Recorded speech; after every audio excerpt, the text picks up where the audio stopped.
I always tell everybody, I don't go in there looking for the knockout. I go looking for the win. But if he get out of line, he's going to be the next one down. For Terence Crawford, he has definitely gone under the radar. 4-weight world champion, 41-0, 31 knockouts. A southpaw who's got IQ and speed and craft. I think it's a fabulously interesting matchup. It's going to be a great fight. The reason I have so much confidence is because I really believe that Bud Crawford doesn't fear Canelo Alvarez. A lot of his opponents. Terence Crawford faced off with Canelo Alvarez in a heated press conference, setting the tone for fight night. While Crawford made it clear that his main goal is to handle business inside the ring, he didn't hold back when warning that any disrespect or crossing the line could change things fast. His confident words revealed a fighter who is locked in mentally and physically, leaving no doubts about his focus or determination heading into the biggest fight of his career. You a yeah, there is stuff. You a see you a you hold talking to let Aaron you a because you keep talking like a you doing all that talking. That's how You doing all that talking. You can't be gotta come back. You can't come back. He don't talk, and you talking too much. This You want fight, some attention? some icon right here. This is gonna be legendary right here. Female ass. So y'all tuning in. This is a legendary old school fight. Get out some attention. Put the camera on him because that's what he's doing. Showing out like a female.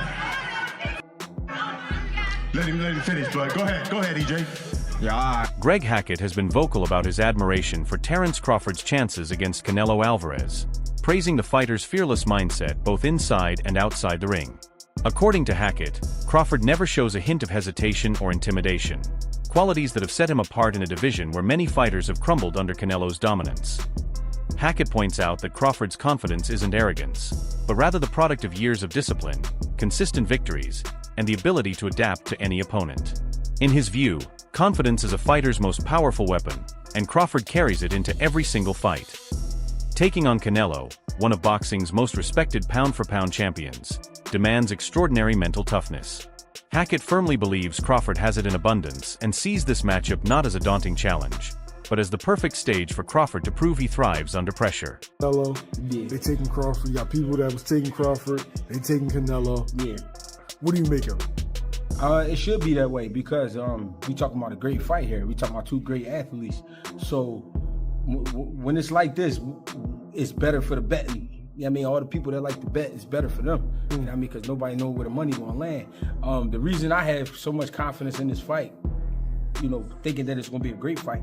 The reason I have so much confidence because I really believe that Bud Crawford doesn't fear Canelo Alvarez. A lot of his opponents in the past were nervous and scared from the beginning. I don't think Bud feel that way at all. I think we're going to get a good rumble on our hands. You know what I mean? It's just going to come down to the big question for Bud is, can he take the shot? You know what I'm saying? The question, I think, for Canelo is, does he get old? I say that for a reason. He got a lot of fights, bro. He got, I think he going on almost 70 fights. You know what I'm saying? Or he a little bit under 70. That's a lot of fights for current time. You know what I'm saying? And Bud got a lot of gas still left, but he's older as well. You know what I mean? A lot of people would like to give him shit for not being able to take a shot, or not that he didn't take the shot, but getting buzzed with some shots at lower weight classes. So it's like, how can he handle himself at 168 pounds?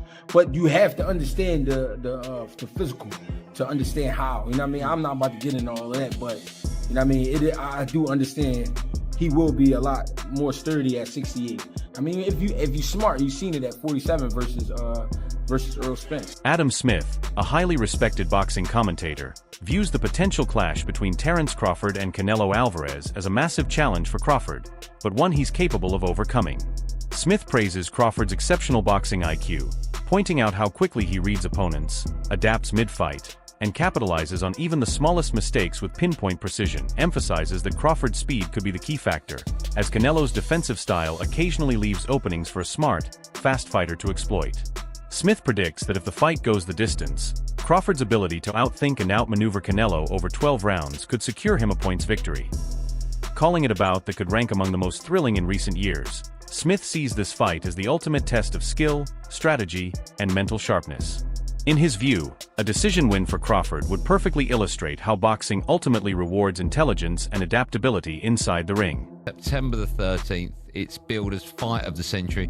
I do feel as though this one, for such an unbelievably good fight, the prospect of, it has gone under the radar a bit. We've spoken more about fights that are not even. Remember Eubank Ben? I mean, how much you spoke about? No, that? I love that fight. Yeah, but compared to these two guys, yeah, that's just without it. But that's in Britain. That's prime time here. It's the football casuals. I think the problem with this fight is it is just a fabulous boxing matchup and one with all sorts of curiosity between two superstars. The Ring magazine's dedicated the entire magazine, but this is boxing. It's hardcore boxing.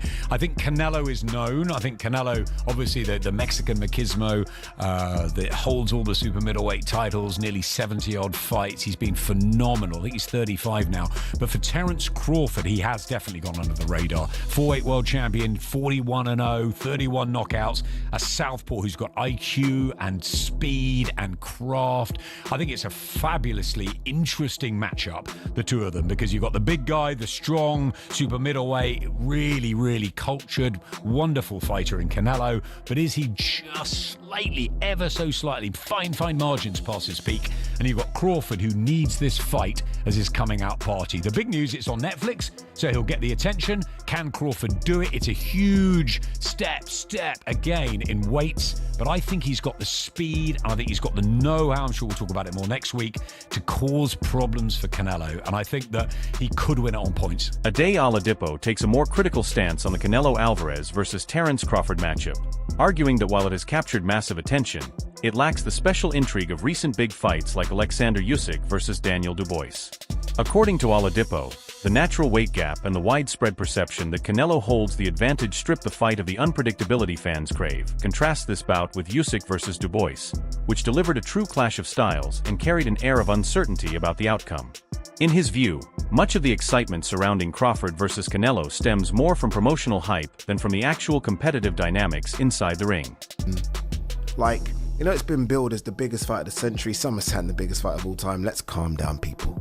Let's breathe a little bit. It's a big fight. But it doesn't quite feel like those things. It doesn't feel like the biggest fight of the century. Like, this doesn't feel like, and maybe because I work these events, so it's slightly different, but this doesn't feel like Usyk Fury, for example. It doesn't feel like that at all. That felt like, oh my God, this is going to happen. Undisputed heavyweight title fight. Remember, this is an undisputed super middleweight title fight. It just feels a bit lacking of something.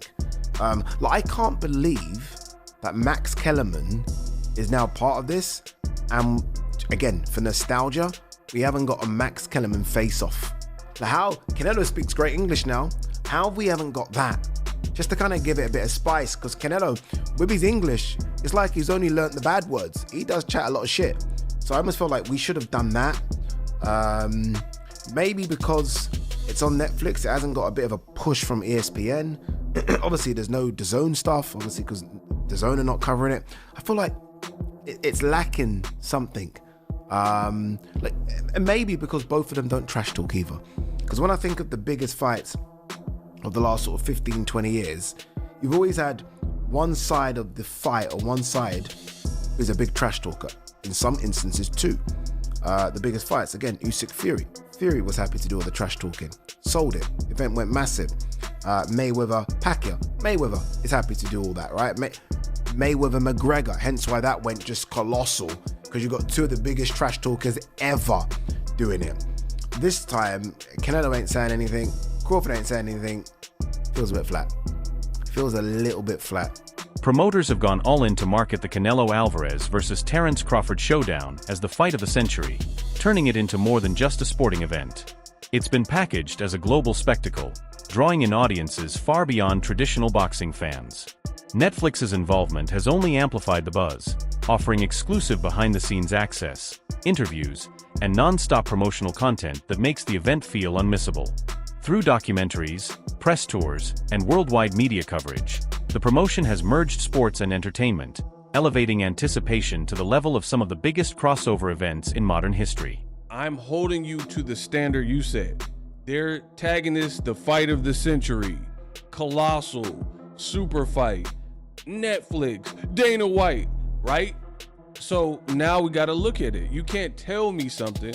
See, I'm not the type of person where you can pee on my leg and tell me it's raining.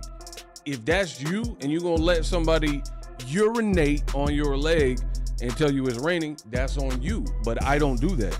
I'm a critical thinker, and I'm not just gonna listen to what you tell me and see if the facts don't support that, right? So if this is the fight of the century, let's look at it. Boxing tickets, Canelo versus Crawford, right? Since August 29th, tickets listed, $2,566, dollar value, $7 million plus worth of tickets.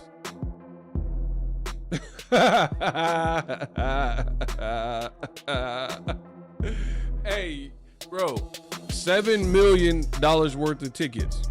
Veteran boxing analyst Al Bernstein didn't hold back, saying that despite the massive promotion, this isn't the matchup fans were truly craving. He argues the demand for Canelo versus Crawford didn't grow naturally, as many expected Crawford to stay in his own weight class or Canelo to face fighters closer to his size. Bernstein explains that while the fight looks exciting on paper, it lacks the authentic rivalry and backstory that usually make big fights feel inevitable. According to him, the hype is driven more by marketing than by the genuine interest of hardcore boxing fans, leaving some to feel this event was manufactured rather than born out of real competition. To have these two level of fighters meet, where does this rank at? I think it's one of those fights that, the interesting thing is, it wasn't as if every boxing fan said, boy, I can't wait to see Canelo fight Terence Crawford. In other words, it wasn't one of those fights, like there were more boxing fans that said, gee, I'd like to see Canelo fight David Benavidez. But having said that, I mean, among the hardcore boxing fans. For sure. Having said that, what they did, and this happens sometimes in boxing, they come up with a matchup that wasn't on everybody's mind, but kind of makes sense. And the proof is in the pudding. If you do one of those kind of matches and the interest is not there, you're going to find that out. For sure. In this case, obviously the interest was there because they've sold. I mean, I went online and looked at the ticket sales and everything, and they've sold. Looks like they've already sold 30,000, 40,000 seats. Oh yeah. Yeah, I believe they'll sell it out. Left, in Allegiant Stadium. So that alone is an indicator. The amount of attention and coverage the fight has gotten, and this is one of those fights that will also have a good barometer as we get closer to the fight. How much is the mainstream sports media covering the fight? Yeah.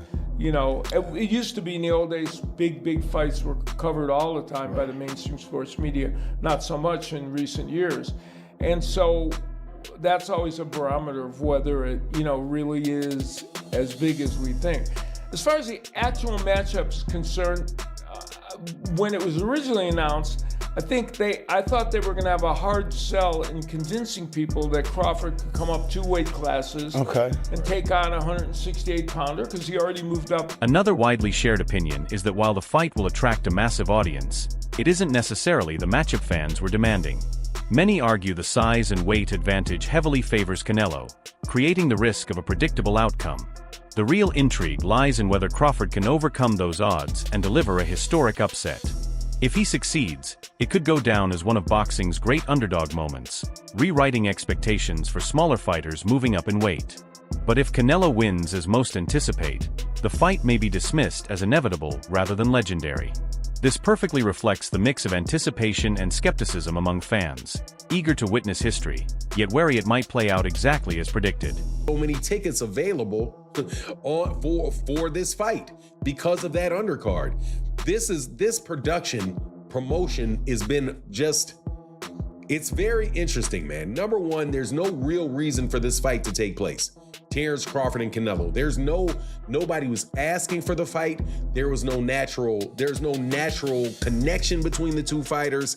There's just two names that people think are on the top of a hypothetical list called the pound for pound list that many people act as if it's real. So they're two top pound for pound people, and they put them together and think this makes some big magic match. It may be a magic match once they get in the ring if Terence Crawford can overcome Canelo Alvarez. It's got a real potential for that. But what happens if the fight winds up just being what more than likely it'll be, which is Terence Crawford trying to get away from the bigger, stronger Canelo Alvarez? Because again, he's jumping so many weight classes. That's the gimmick. That jumping the weight class is the gimmick that is supposed to be attracting people to this fight. Gimmicks are not gonna pull it. And you can't tell me of the people. Now there's gonna be many people in the stadium. People go to the fight for sure. There are gonna be people out there for that event. But you can't tell me that that particular event with the fights that they have on that card is going to be some memorable night of boxing, other than maybe it taking place in the main event.